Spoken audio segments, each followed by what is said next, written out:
Good evening.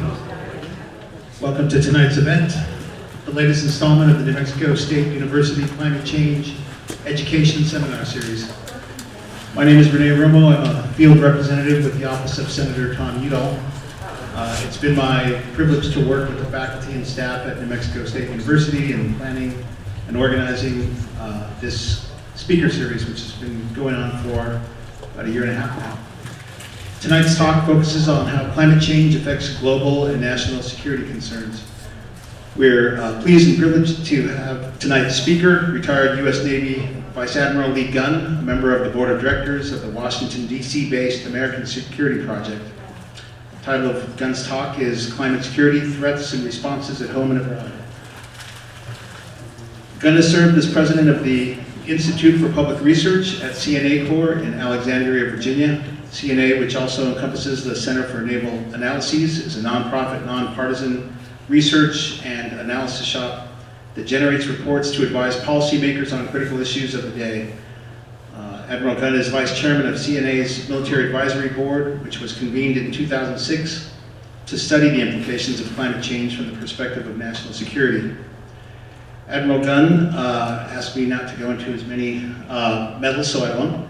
He retired in 2000 after a 35-year career in the U.S. Navy, in which he commanded Amphibious Group 3, comprising 19 ships and 16,000 sailors and Marines. In his last active duty assignment, he served as Inspector General of the Department of the Navy. As I mentioned, this talk is the sixth in the NMSUCCESS series this academic year. NMSU and community partners began the series in the spring of 2018. And thanks to the efforts and support of NMSU, the series has drawn experts from around the country to inform the local community about important topics related to climate change. We hope you'll make plans to attend the remaining two talks this academic year, both of which we're very excited about. On March 4th at the Farm and Ranch Heritage Museum Auditorium, we're going to have Brian McPherson of the University of Utah, and he'll examine the potential risks and benefits of man-made carbon sequestration as a means of reducing the expansion of heat-trapping gases into the atmosphere. And our last talk is April 22nd here at the Rio Grande Theater, featuring Leah Gerber of Arizona State University, who will be addressing mass species extinction. And this is going to be a mouthful, but it's important to note that Leah Gerber was one of the lead authors of the recent Intergovernmental Science Policy Platform on Biodiversity and Ecosystem Services Global Assessment that warned of the threat of mass extinction of as many as 1 million species by 2100 unless drastic actions are taken. With that, I'd just like to remind you all to please turn down your cell phones if you have them on, and let's have a warm welcome for Admiral Gunn. It is great to be in Las Cruces, and no matter where I go throughout the country, it seems to me that I run into, with great pleasure, old Navy friends and allies and people I've seen in a variety of settings over the years, and that's also been true. Tonight, Ray Valencia is here after serving a very successful career in the Navy. He's a native here. He's a graduate of New Mexico State University. He went off to join the Navy, and the attractions here in Arizona brought him back, and I can certainly understand that. So it's great to see you, Ray, and have an opportunity to be with you folks here, at least for a long day. I started this morning with an hour on KTAL, and we talked about climate change and the reason the military cares about climate change, and the things, in some cases, that the military is doing to counteract climate change, to limit its own footprint, and the like. And so it was great to kick the day off like that. And I had a couple of sessions with students at New Mexico State, one in which we talked about some of the physics as they're understood from the military perspective, and then another when we talked about governmental operations, how you make the government, in the cases it's not necessarily doing exactly what you want to confront the issues of climate change. How do you help make that happen? And so I'll tell you tonight, because we're all, I think everybody in the audience is certainly of voting age, that one of the ways you do that is you express your concern through cards and letters, certainly, but also through votes and through showing up.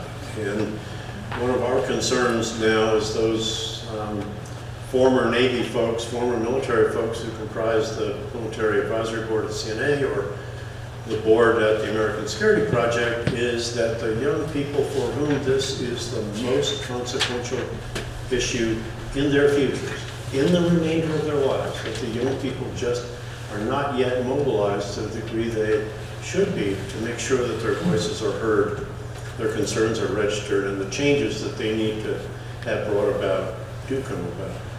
So any of those folks that you can encourage too, that would be very helpful.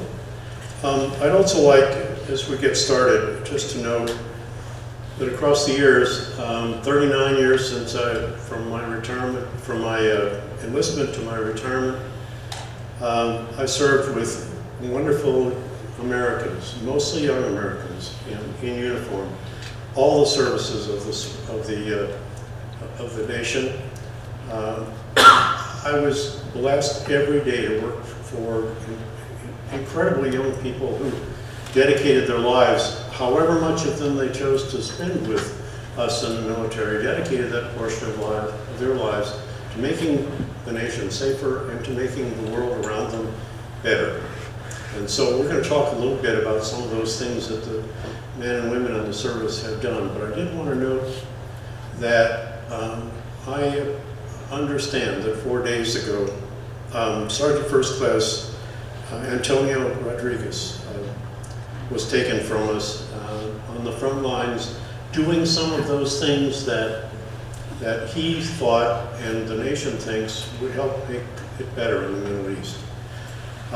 He was 28 years old, and he was lost at the same time as his 28-year-old colleague, Sergeant First Class Javier Gutierrez.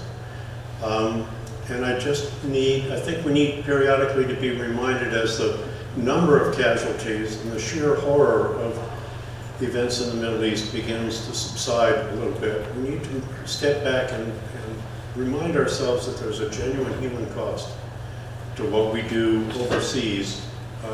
Operations that must be undertaken with great wisdom and leadership and guidance that has to be applied by very dedicated people. And I think we all owe Antonio and Javier a great debt of gratitude. All right, let me launch into this and talk first about the American Security Project. It's a nonprofit, small staff outfit in Washington. It's nonpartisan. We are studiously nonpartisan. And the purposes, among other things, of the American Security Project include allowing conversations to take place in a safe environment without a bunch of yelling and partisan conflict, which is too frequently evident in our world today. The four pictures on the left, the big ones, are the founders of the American Security Project. And from the top is John Kerry, Senator John Kerry at the time in 2005, Senator Chuck Hagel on the right. At that time, Senator Warren Rudman, who has sadly left us, he's deceased. Hagel and Rudman were Republicans. Kerry and Senator Hart in the lower right are Democrats. It was very important that we balance the board that resulted from the decisions to form the American Security Project. And so those people on your right, and I'm proud to be part of that group, were formed so that we could represent a variety of perspectives. We are some left, some right, mostly center. We're business leaders. We're folks who have served in academia. There are a handful of retired flag officers in there from all of the services.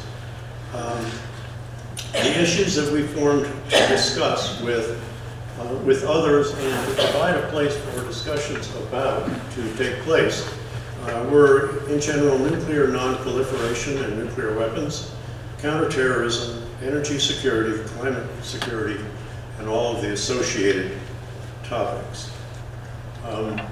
In addition to that, we have a group of about 80 retired security professionals, many of whom are also retired flag officers and senior officers from the services. national security leaders. Again, this is nonpartisan. This is the group that spends most of its time out talking to audiences such as this about these issues that we believe deserve a thoughtful discussion and are too often involved in political rancor. And so I appreciate the opportunity to talk to you about these things. Big strategic national security issues are the fodder for this group. In addition to, as the board of ASP considers nuclear weapons and proliferation, energy and climate security, terrorism, our economic competitiveness in the world. Is it the case, for example, that by addressing the principal challenges that we face in energy and the transition to advanced energy, by addressing those and in fact leading the world in a transition to advanced energy, that it's better economically for the United States to do that than it would be to follow the lead of others? I don't have to tell you that we were pretty happy to find, based on serious study, it's far better to lead than follow. And when you follow, you find yourself subject to the whims of those who've led in the past, and we can't afford to be in that position. Public diplomacy, foreign policy, and development, all those kinds of things are all the ones that we're concerned about. We host forums, other public events. We encourage smart, nonpartisan discourse among policymakers. So let's launch into some conversation about climate change. The science is solid.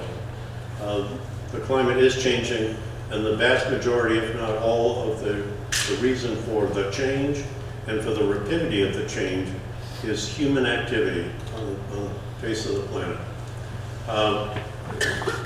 The people who don't agree with this, and there still are far too many in my view, in our country, have not understood the research that has gone into this. The core samples that have been taken, the determination of both the conditions that existed on the planet and the amount of carbon that was at free in the atmosphere at those times. And the last time that there was this much carbon in the atmosphere on our planet was 800,000 years ago, and the general conditions under which organisms lived at the time was not what we would want to have today.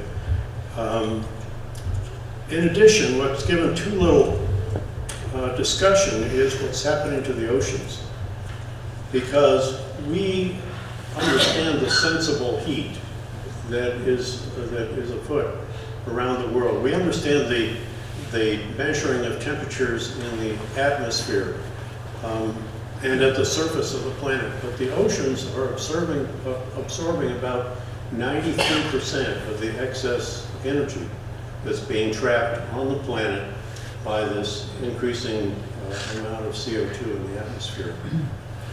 93%. And as somebody who spent much of his life at sea, I'm very concerned about the ramifications of that. I hope we have time later for Q&A. I'd be happy to talk about the oceans, but that's a whole subject unto itself. But the ocean is dying, and life ashore depends on the ocean being alive. The objections, this is Senator Inhofe, our friend from Oklahoma, who several years ago in a screed against climate change and those who believe in it, had someone bring in a snowball from outside the Senate, and he threw it in a Senate meeting from the rostrum there in the Senate. Just because there's snow in Washington doesn't mean there isn't climate change. There is still doubt on cable news media and in social media about climate change. But I point out to audiences who bring this up that the believers are a pretty incredible group. That is, the people who believe that climate is changing and humans are contributing most, if not all, of the impetus for that. They are the U.S. Defense Department, banks, insurers, and reinsurers, factoring climate change and the potential consequences of it into the rates that they write and the policies they sell. The Farm Bureau in the United States, our allies around the world, our competitors around the world. the United States and Australia recently, as we've seen in the case of the wildfires, are among the very few places where there appears to be substantial doubt among the population about climate change. There are various threats to our own country. Here we have the coastal threats that arise from the potential for sea level rise. If you look at the county populations across there, it runs from 100 to 100,000. About 17% of the continental United States territory consists of counties that abut the sea, and they contain 50% of the nation's population. Extreme weather, storms, droughts, floods, wildfire, dangerous heat, all of those things apply on the coast.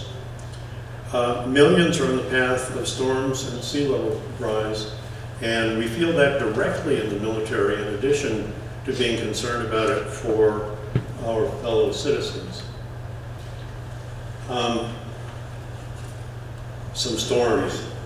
Superstorm Sandy, Hurricanes Florence, Michael, Harvey, Dorian did great damage, caused extensive power loss, and caused the loss of many American lives. Wildfires. The Paradise Fire in California alone, not far from where my home was when I was growing up,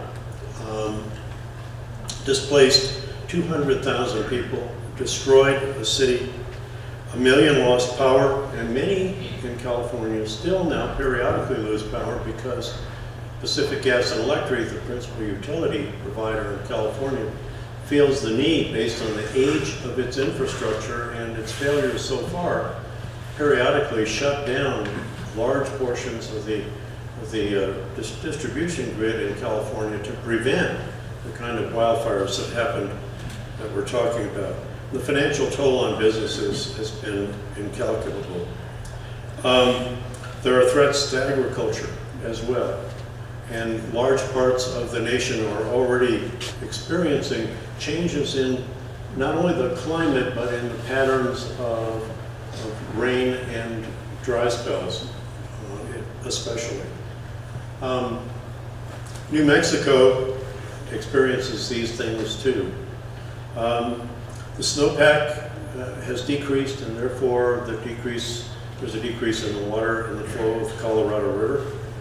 The average temperatures in New Mexico have increased by about 0.6 of a degree Fahrenheit per decade since 1970. Droughts are longer and more severe. There's a report called Effects of a Changing Climate on the Department of Defense, an official report. That's the quote of the title.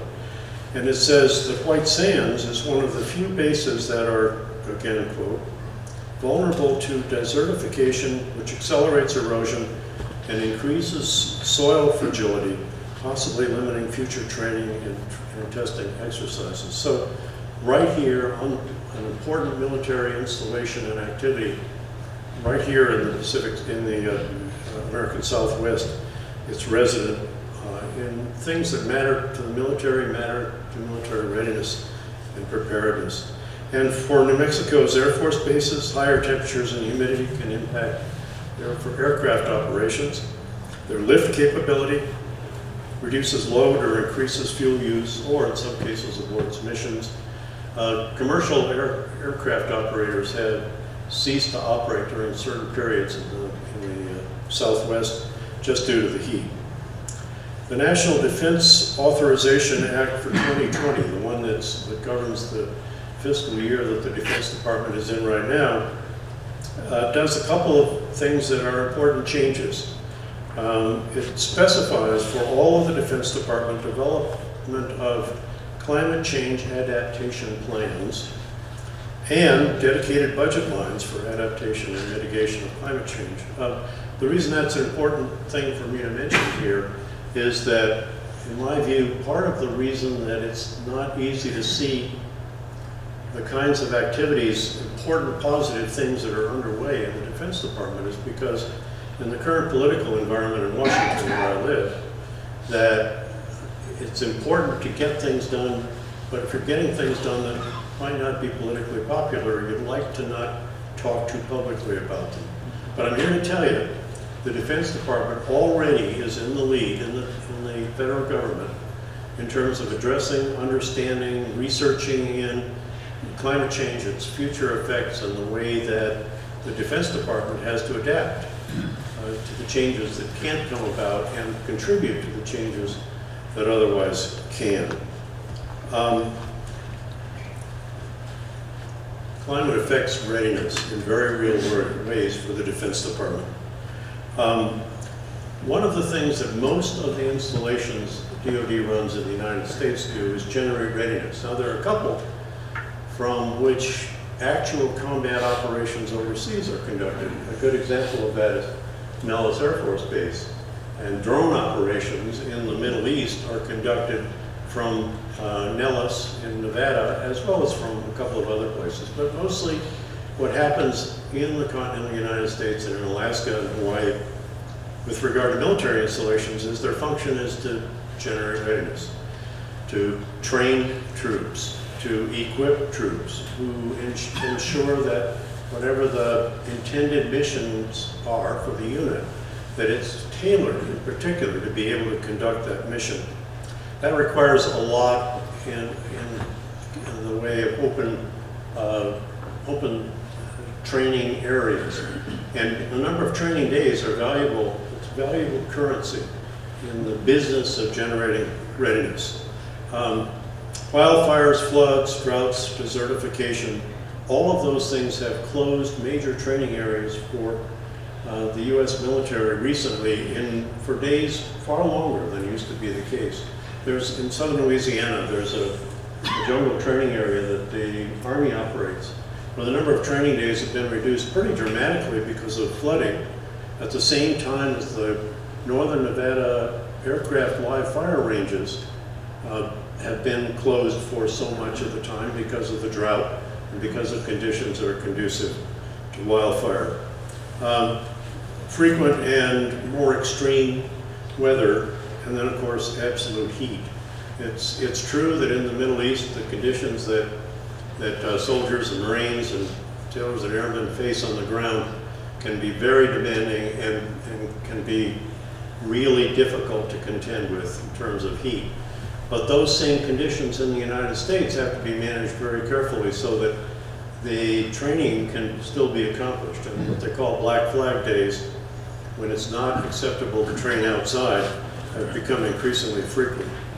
And then there's the conflict with training duties. The military is asked to do other things increasingly because of the changes in the circumstances in the environment around us. Fighting fires, range clearance, domestic humanitarian operations. Hurricane Katrina was a really very good example of that. There's actually a category, most of you may know this, called Defense Support for Civilian Authority, DSCA.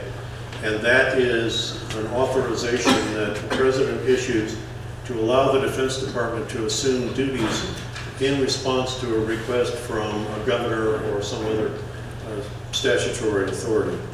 Those kinds of occasions are becoming increasingly frequent as well.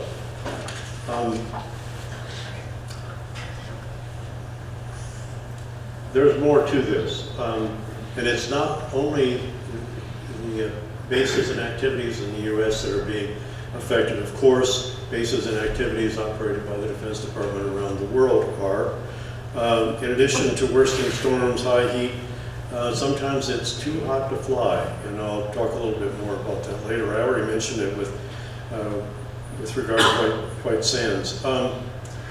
Wildfires, there's 10,000 acres at Vandenberg Air Force Base in California burned, delaying a satellite launch in 2016. And so that is America's principal access to space other than eastern Florida. And so that was a severe reduction of our readiness to assume our role in space for a period of time. And then there are just some specifics. This is a place that's near and dear to my heart. Hampton Roads in eastern Virginia contains Norfolk and Chesapeake and a variety of other cities, but it's also the location of the world's largest naval base, Norfolk Naval Station and Naval Air Station. It's the location of the Air Force Master Jet Base and the home of the Air Combat Command. Fort Story is there. Fort Story is the place from which the Army generates overseas forces and prepares them finally to go overseas. The Marines are at Quantico, and at the amphibious base in Norfolk, as well as at Cherry Point and Camp Lejeune down the coast. And all of those places are threatened by sea level rise, and in the Hampton Roads example, there's also subsidence because much of the East Coast terrain continues to sink after the withdrawal of the rebound of the withdrawal of the glaciers is over. It's very slow stuff, but it contributes to the change in the relative depth of the water. And the middle of the runway at Langley Air Force Base, the Master Jet Base, is 4 feet above sea level. The Naval Station has expended resources to build new piers on top of old piers so that they will be elevated enough that they can be accessible and useful for the fleet when it's in port. There are lots of resources in that area that it will be very expensive to move, including 2 shipyards. Newport News Shipyard, which is a commercial yard and the only one that builds aircraft carriers and half of the submarines for the United States, and Norfolk Naval Shipyard, which repairs the East Coast part of the U.S. fleet. And they suffer already sunny day flooding. If there's a king tide, it's just a matter of streets being underwater in several segments of those communities, and it's only going to get worse. In terms of an operational location, Diego Garcia, the British Indian Ocean Territory, island in the middle of the Indian Ocean, from which all of the B-52 strikes were launched during the most active periods in the Iraq and Afghanistan wars. And its runway, the center of its runway, is also 4 feet above sea level.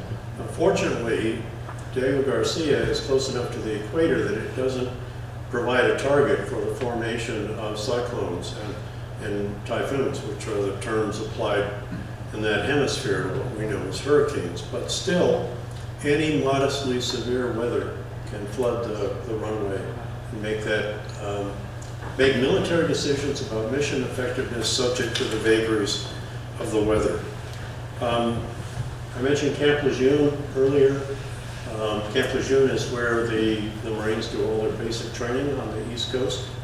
And training has been stopped, and there have been evacuations in Camp Lejeune, not only for major storms, but also for what's become relatively reliable and predictable flooding. Tyndall Air Force Base here, this is after the passage of a hurricane.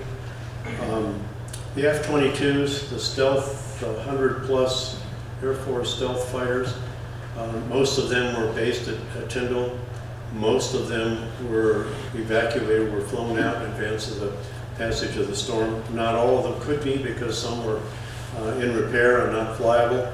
Several aircraft were lost there. It's just an example of what can happen. And then there's just an illustration of the 10,000-acre fire at Vandenberg. So with regard to all these physical threats that these places are going through, what concerns the military most about climate change? Is it just the damage to facilities and installations? Absolutely not. In 2006, the term threat multiplier was coined by the Military Advisory Board. Threats that we see both emerging and potentially emerging around the world that will increase the demand for our military to be involved if stability is to be achieved or sustained. Climate change creates hotspots for instability. What we're concerned about is weak states or strong states taking advantage in extreme circumstances of adjacent weak states. mass migrations. Presently, about 94 million people around the world are displaced outside of the borders of the countries from which they originate. Tens of millions more are displaced internally in their own country. The kinds of things that we're going to see crop up in the future as a result of what are predictable consequences of climate change are going to aggravate mass migrations inordinately. Instability in general is something that the world trade regime works on, depends on. The U.S. military since the late 1940s has been a guarantor of stability around the world in terms of the conditions that permit free nations and others to trade. Those instabilities are potentially going to increase because of climate change. So there's going to be a growing demand, we predict, for U.S. military involvement, including humanitarian assistance and disaster relief. That has already become a more frequent mission for the military services. Until a dozen years ago, humanitarian assistance and disaster relief, disaster response was never a formal mission of the services. So the idea was if the services are man-trained and equipped to do everything else, they should be able to do that too. And in fact, that was pretty much the case, except the extreme nature of many of the humanitarian calls over the last several years, and the fact that it would have been useful to conduct specialized training and to buy certain pieces of kit that would make it easier to conduct humanitarian operations, has led the Defense Department to make humanitarian assistance and disaster response a formal mission. And we're looking then at a collection of global hotspots where humanitarian assistance or other kinds of military action potentially are going to be needed. South Asia is a case in point. Bangladesh is a nation that's in the crosshairs of violent weather many times a year. You can go 100 miles into Bangladesh and never be more than 10 feet above sea level. And the nation is rippled with inlets and rivers, which aggravate the problem. 1.5 feet of sea level rise would displace 5.5 million people in Bangladesh. The collapsed structures in Dhaka, the capital, are shown after a major storm in the lower right.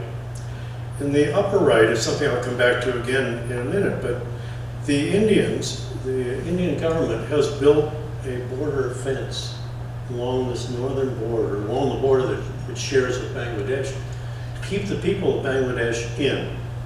That's 90 million people who are trying to subsist in this nation, which is periodically inundated with major storms. And in addition, they've been hospitable to the 730,000 Rohingya Muslims who have been driven out of what used to be called Burma and is now Myanmar. And so this is a country under serious stress. It's a country with which the U.S. military has established deliberately very positive relationships because of our understanding that in spite of everything else, it may be necessary for the U.S. to repeat humanitarian operations that have been done there at least twice before. Bangladesh is subject to, as I said, these powerful cyclones. It was in 1991, right after Desert Storm, when the Navy fleets were returning to their original locations in their home ports. The Marines, 5,000 Marines had been embarked in 17 Navy amphibious ships, and this was all from the west coast of the United States. They were returning from the Middle East. The task group was just to the south of India when one of those enormous cyclones, Typhoon, turned up into the Bay of Bengal and inundated Bangladesh. The group commander quite rightly turned immediately up into the Bay of Bengal and followed the storm in and was able to perform an enormous amount of humanitarian assistance. Most people don't know what an amphibious task group brings. Things that are there to put the Marines ashore and support them ashore and support them militarily, but the equipment turns out to be very much ideal for humanitarian assistance. So this group brought bulldozers, air cushion vehicles, landing craft, other kinds of small craft, hundreds of helicopters, reverse osmosis water purification units, supplies to support Marines ashore, 5,000 Marines ashore for a half year, enormous medical capability. This operation, unlike most military operations that are named in the Pentagon, was actually named by the people of Bangladesh, who described the Marines and sailors and others who came ashore as angels from the sea. And so this is Operation Sea Angel. But it just illustrates what can be done and what periodically is going to have to be done to alleviate suffering around the world. And I think your military, you want to do this, and we are now being equipped to do it and specifically have a mission to do that. As an example, one more time, the deadliest cyclone in history was in 1970, and it killed 500,000 people in South Asia. In the lower right-hand corner of this is Admiral Sam Locklear. This is 3.5 years ago. Sam is a good friend, and he was the commander of what was then called the Pacific Command, is now called the Indo-Pacific Command because of our extended relationship with the nation of India and influence in the Indian Ocean. When Sam was asked what the #1 threat to the United States and therefore to the military was in the future, he said climate change, without a doubt. Took a lot of grief for that. I mean, people wanted to talk about nuclear weapons. Got it. Nuclear weapons are a huge problem and enormous risk that we face every day. But the long-term drumbeat of climate change, I agree with Sam, is the existential threat of our time. On the left-hand side, we see in 2013, warm waters and favorable atmospheric effects led to 5 super typhoons. Those are typhoons with 150-mile-an-hour plus winds. The U.S. and Philippine Marines together in the upper right-hand corner are part of the 13,000 U.S. forces alone who came into the Philippines after the passage of Typhoon Haiyan. Soldiers, airmen, as well as Marines and sailors were there to help with that. 20,000 Filipinos perished in that typhoon.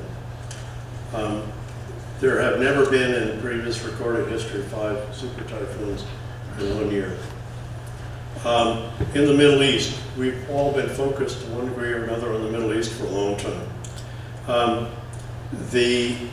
What we're illustrating here is on the left side, the defensive convoys, the mission that many soldiers and Marines and even a few sailors and airmen were subjected to. Those convoys, like the ones snaking through this pass in eastern Afghanistan, were supporting the forces in the forward operating areas. Over the course of this conflict, about 70%, maybe more than 70% of the material that was delivered by convoys was liquids. Almost all of that was fuel. Some was water, most was fuel.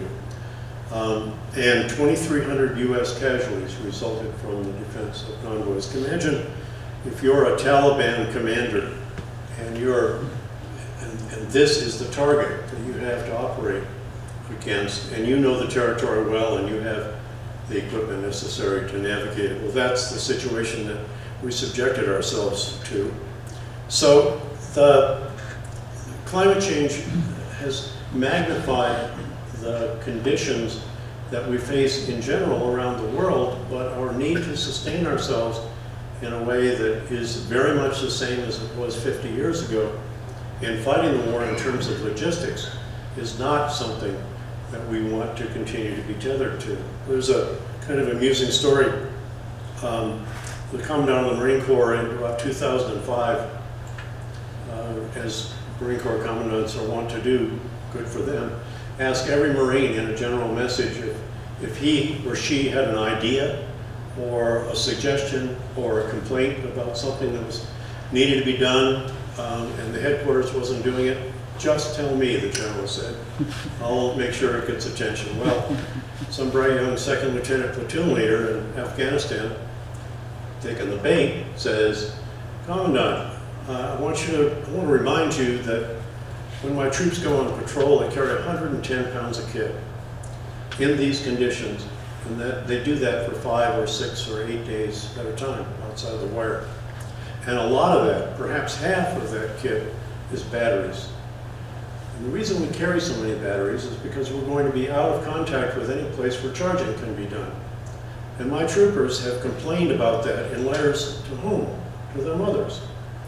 And the platoon's mothers have gotten together, and they had mailed to their sons these roll-out solar units that you can use to charge devices that don't need a lot of power, but it needed frequently, like the radios, as well as the cell phones and other devices, night observation devices. And so the lieutenant said, come on, Commandant, where have you guys been in Washington? You need to help us so that we can be more effective in the field and lighten the world. So then the Marine Corps got it. But part of the way that we're alleviating the demand out on the forward edge of the battle area in the future is that we're taking advantage more of solar. Wind isn't providing as much use there, but solar does. And we're looking at other ways where the load can be lightened. In fact, there's a great deal of research being done on small modular nuclear reactors. The Army is leading a lot of that, the notion being if you could put a nuclear reactor that was safe and secure close to the forward edge of the battle area and alleviate the demand for convoys like this, at least in large part, that would be a terrific contribution to the effectiveness of the forces. At the bottom of this, over on the right side rather, we've shown that water, increasingly because of its scarcity, is becoming a tool used by militaries and by one state potentially against another. What this shows is that, of course, the Tigris and Euphrates rivers, and ISIS used the dams on the Tigris and Euphrates as a weapon against the Iraqi forces and against US forces. And at one point released enough water that it flooded 40,000 homes of Iraqi citizens. And there was much more that could be done, and they wanted to make sure that the citizens were aware that much worse could happen. So part of our concern is that increasingly with the scarcity of water, who controls the water in the Middle East controls the Middle East. In terms of Syria, there's a drought factor here that contributed to the conditions that we continue to see in Syria. Between 2006 and 2010, there was an historic drought. Going back beyond biblical times, there was no memory of such a drought, so deep, so long. And the effect in the eastern part of Syria, sorry, wrong button. The effect in the eastern part of Syria on the agriculture activities was devastating. The sheep died, the cattle died, the crops died, and by 2011, 1 million Syrians had moved into the cities. Now, these were cities that were already laboring mightily to be able to provide necessary services to their citizens. So this resulted in deprivation, which resulted in riots and unrest, and the Syrian forces began to fire on the protesters. It was that point that really started the Syrian conflict, but water, lack of water in this case, was certainly a contributing factor. And here is what Aleppo looked like just almost recently with the military cameraman there. Sub-Saharan Africa is a hot spot. In Mali, the Tuaregs, who are nomadic people, and in Nigeria, Boko Haram, about whom we've heard a lot in the press, were both impacted by the shrinkage of Lake Chad. Lake Chad is a very large, very shallow lake. It borders, where the nations that border on it are Chad, Cameroon, Niger, and Nigeria. And so this is a common source both of plenty and of deprivation. And as the lake shrank over those last 20 or 30 years, it has destroyed the economies of communities that depended on fishing and on transport on the lake, and on the lake as a water supply for agriculture, and you can imagine the other uses it was put to as well. The disappearance of this in northeast Nigeria probably solely was the most important factor in the emergence of Boko Haram, which has been a problem now for half a dozen years and will continue to be in the future. The areas of deprivation are a proving ground for international terrorism. The question always continues to plague us, though, about the certainty with which we're predicting the outcomes from climate change, and the certainty that the scientific community and others have with regard to the causes of climate change.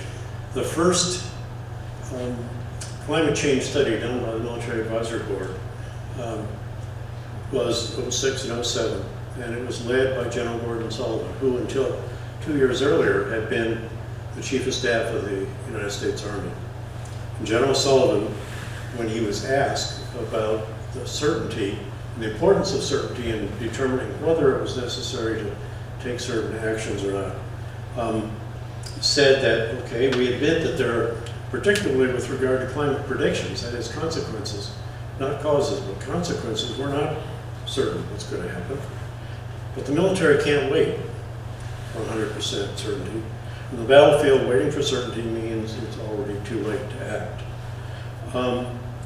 We thought that was sufficiently important to remind everyone that there are different realms in which people live. And in the military, waiting for certainty exposes the troops to far greater risk of death and defeat. And so we want to get out ahead of this.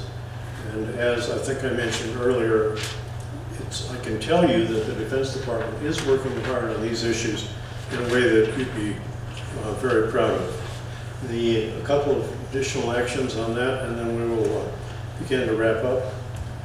All of the mission assurance priority facilities are being examined. The idea here is that every facility should be able to not only continue its mission to function if with the loss of electric power or the potential impinging of sea level rise or whatever, but also should be able to provide some modest support for essentials, for vitals in the surrounding community.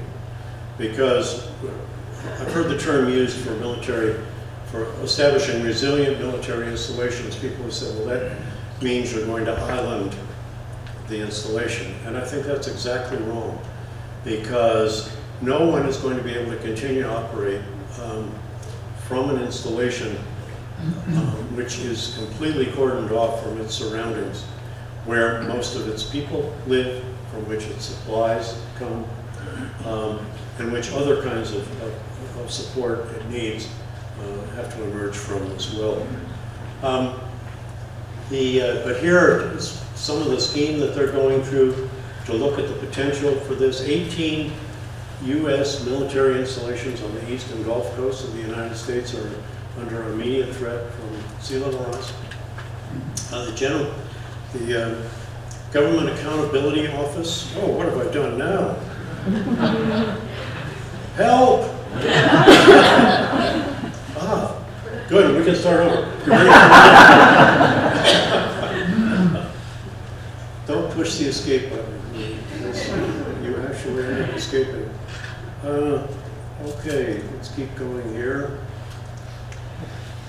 Here we go. I think we're back on track here.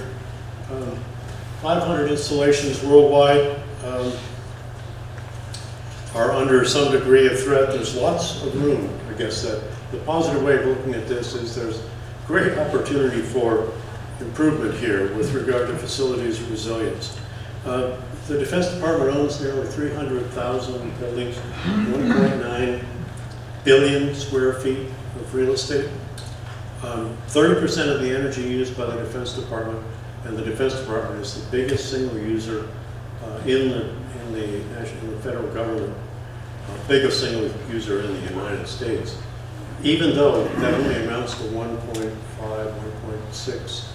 1.6% of all electricity used in the United States, still 30% of all the DoD energy used is in buildings. And so to the degree that whatever advances have been made both in construction and in efficiency in buildings, there's a lot of room for the Defense Department to capitalize on that. And in addition to efficiency, the DoD is looking at increased use of solar, fuel cells, small modular nuclear reactors, as I said, and other things. So what about us? What about American leadership? Which at the moment at the federal level is not what I would hope it to be. And certainly the departure from the top 21 Paris agreements in 2015 is, I think, a serious blunder with regard to America's stature throughout the world, as well as being a serious hit on the world's ability to deal collectively with the hazards we're facing in climate. And we all breathe the same air. We are all in this together, quite literally. All 7.4 billion people now in the world, going to 9 or 9.5 billion people. The additional population is largely coming from Africa and from South Asia, in places where not only is the population going to grow, but the aspirations for improvement in the quality of life will drive a dramatic increase in the requirement for energy. And in order for the world to satisfy that largely with renewables and other non-emitting sources like geothermal and hydroelectric and the like, American leadership is needed, and we're just not there right now. Why should we be there? Well, we're only the second largest emitter now as a nation. China's first. On the other hand, the average American per capita emits far more carbon in his or her daily activities than China does. And so we are by far the per capita greatest emitter in the world. So let me close by saying, let's show up and vote. Let's encourage the young folks to do that as well. We need to speak out, and yeah, our future, at least those of my age, our future is at stake to some extent, but the real folks who have skin in this game are our kids, grandkids, and their kids as well. So I talked way too long. I apologize for that, but I'm good for another few minutes if that's okay.